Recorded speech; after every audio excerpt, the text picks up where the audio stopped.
வரலாறு காணாத வெற்றியை வந்துட்டு என்டிஏ கூட்டணி வந்து பெற்றிருக்காங்க. தேர்தல் ஆணையமும் அந்த என்டிஏ கூட்டணி, அதாவது மத்திய அரசாங்கம் பிஜேபி ஆளுகின்ற பிஜேபி அரசாங்கமும் சேர்ந்து இந்த மாதிரியான ஒரு வாக்கு திரட்ட முன்னெடுத்திருக்காங்க. காங்கிரஸ் கூட்டணி வந்துட்டு முஸ்லிம்ஸ் யாதவ்ஸ் அப்படின்னு சொல்லி ஒரு மதத்தையும் ஒரு ஒரு ஜாதியையும் வச்சு அரசியல் முன்னெடுத்தாங்க.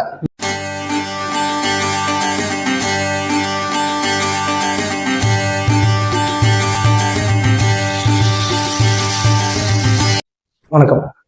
இன்னைக்கு நம்ம எதை பற்றி பார்க்க போகிறோம் அப்படின்னா, இப்போ சமீபத்தில் நடந்து முடிஞ்ச தேர்தல் பீகாரில் நடந்துச்சு இல்லையா, அந்த தேர்தலை பற்றின சில விஷயங்கள் நம்ம பகிர்ந்துக்க போகிறோம். என்ன அப்படின்னு கேட்டிங்கன்னா, ஒரு வரலாறு காணாத வெற்றியை வந்துட்டு என்டிஏ கூட்டணி வந்து பெற்றிருக்காங்க.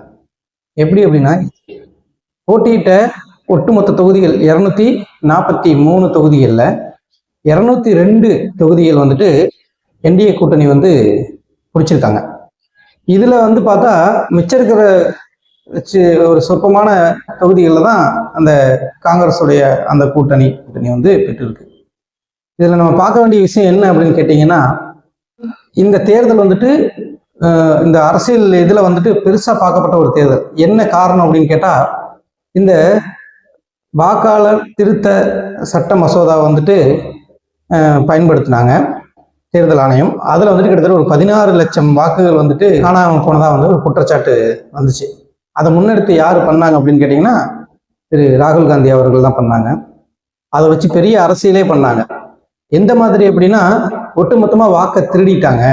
அது மூலமாக தேர்தல் ஆணையமும் அந்த என்டிஏ கூட்டணி, அதாவது மத்திய அரசாங்கம் பிஜேபி ஆளுகின்ற பிஜேபி அரசாங்கமும் சேர்ந்து இந்த மாதிரியான ஒரு வாக்கு திரட்ட முன்னெடுத்திருக்காங்க. அதனால அது வந்துட்டு ஒரு வாக்கு திருட்டா இருக்க போகுது அப்படின்னு சொல்லி அதை முன்னெடுத்து பெரிய அரசியல் பண்ணாங்க.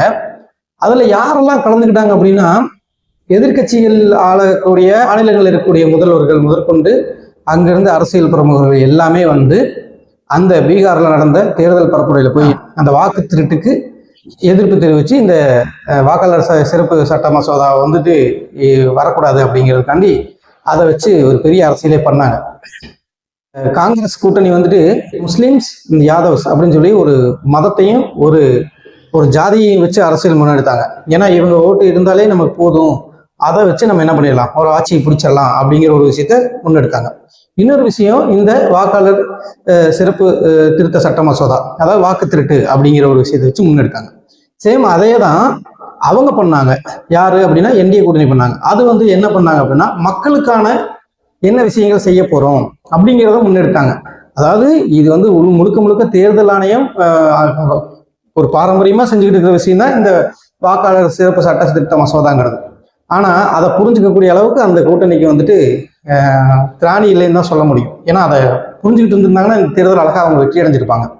அவங்க எடுத்த விஷயம் என்ன அப்படின்னு கேட்டீங்கன்னா, மகளிர்களுக்கான முன்னேற்றத்தை ஏற்படுத்தினாங்க. என்ன அப்படின்னா, அவங்களுடைய வேலை வாய்ப்புக்காக 10,000 ரூபாய் வந்து உதவித்தொகையா கொடுக்கறது அப்படின்னு சொல்லி அந்த மகளிர் சுய உதவி குழுக்கள் மூலமா கொடுத்தாங்க. ரெண்டாவது பாத்தீங்கன்னா, இளைஞர்களுக்கான வேலை வாய்ப்பை ஏற்படுத்தி கொடுத்தாங்க. இது ரெண்டுமே ஏற்கனவே அவங்க ஆண்டுகிட்டு இருந்த அரசாங்கம் தான் அது. இப்ப மறுபடியும் ஜெயிக்கிறதுக்கு இதுவும் ஒரு காரணமா அமைஞ்சிருக்கு. அவங்க வளர்ச்சியை நோக்கிய பாதையில பயணிச்சாங்க. அதனால அவங்க தேர்தலில் வெற்றி பெற்றாங்க. இவங்க அந்த வாக்கு திருட்டு, ஜாதி அரசியல், மத அரசியல் சொல்லிட்டு ரொம்ப கீழ் நோக்கி போய் இன்னும் இப்போ எவ்வளவோ காலம் முன்னேற்ற போது இவங்க கீழ் நோக்கி போனதனுடைய விளைவு தான், மக்களை பத்தின சிந்திக்காதனுடைய விளைவு தான் இப்போ அவங்க தோல்வி சிந்திச்சிருக்காங்க. இதுல நம்ம பார்க்க வேண்டிய விஷயம் என்ன அப்படின்னு கேட்டீங்கன்னா, நம்மளுடைய தமிழ்நாட்டில் இன்னொரு 6 மாசத்துல எலெக்ஷன் வரப்போகுது.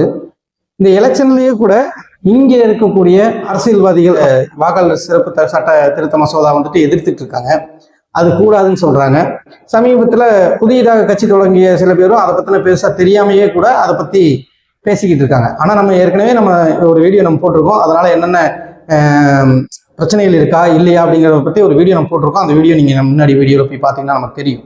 ஆனா இதுல என்ன ஒரு பெரிய அமாசான விஷயம் ஆகுது அப்படின்னு கேட்டீங்கன்னா, இவங்க எல்லாம் இது வந்துட்டு எதிர்க்கிறோம் அப்படின்னு சொல்லிட்டு ஒரு பக்கம் வந்துட்டு இந்த கவர்மெண்ட், அதாவது தமிழ்நாடு கவர்மெண்ட் வந்துட்டு அந்த அரசியல் மக்கள் மத்தியில எதிர்ப்பு தெரிவிச்சுக்கிட்டு இருந்தாலும், அதே அரசாங்கம் கீழே வந்துட்டு எல்லா வேலைகளையும் அந்த அந்த வாக்காளர் சிறப்பு சட்ட திருத்த மசோதா வந்துட்டு அதுக்கான வேலைகள் எல்லாமே கீழே ஜோரா நடந்துக்கிட்டு தான் இருக்கு.